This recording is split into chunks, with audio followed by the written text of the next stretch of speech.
In this module, we will study fluid flow and the application of numerical methods to fluid flow phenomenon. To view the CFD results discussed in this video, download the free CFD Viewer from the URL shown. This viewer will allow you to rotate, pan, and change views of the CFD results. Instructions for using the viewer are shown in the PowerPoint accompanying this lesson. This is the same example that we studied at the end of video 1. It is a 1-to-3 HVAC duct expansion problem. The original design of the duct expansion had a sharp corner at the expansion joint. This sharp corner created a large separation zone in the expanded part of the duct and also created a large suction pressure. Both the separation zone and the suction pressure are indicators of loss in total pressure, so there is less pressure available to do useful work. Another way to look at this is that it will take a larger fan and motor to push air through the expansion. Since the sharp corner seemed to be the source of our problem, let's try a smoother corner or a fillet. The next design uses a 1/4-inch fillet at the inside corner of the duct expansion.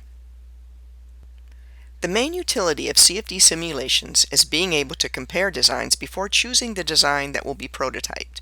Here we compare the original design of the duct expansion that had the sharp corner with a new design that has a 1/4-inch fillet inside corner. The separation zone between the two designs is nearly the same, with the new design being slightly shorter, about 1%. However, the inlet pressure, which is the pressure drop for the duct expansion for the new design, is reduced by 41%. It is this pressure drop which determines the losses in the duct expansion. Our second example is an axial check valve.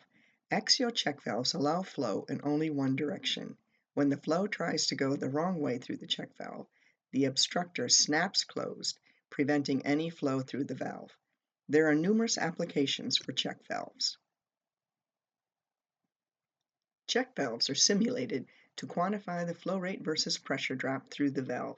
This is the specification that a customer would use to select the correct check valve for their application. The results of the CFD simulation are shown here. The pressure drop versus flow rate shows that the pressure is proportional to the flow rate squared. This is what you would expect from the Bernoulli equation too. The AVI file shows the motion of the obstructor along with the path lines of the flow as it tries to get around that obstructor.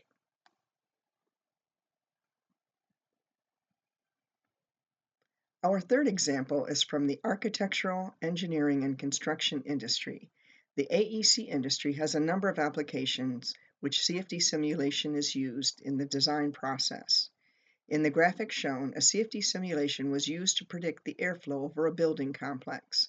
This is used to calculate wind loading on the exterior of the building and inside heating and cooling loads, as well as human comfort entering and exiting the complex.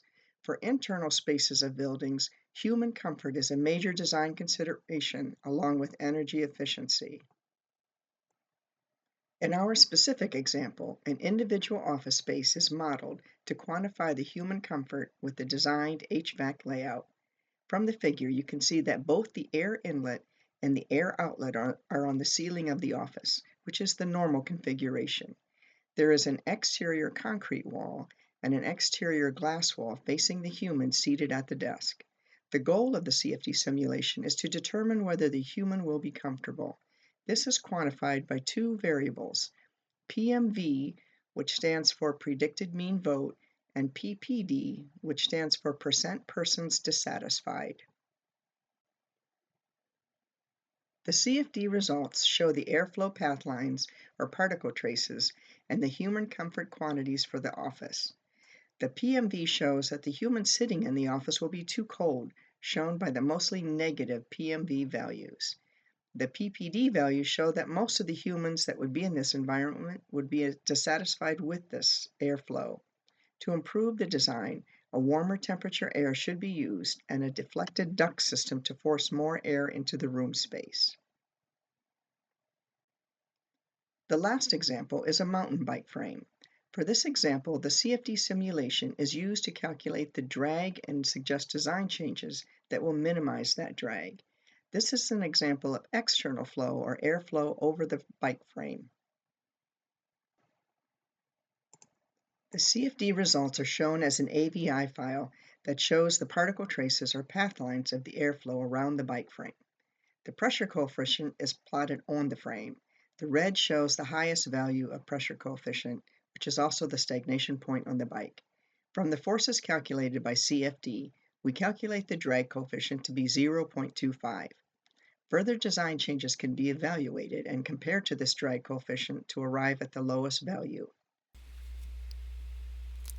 This concludes our video presentation of CFD example solutions.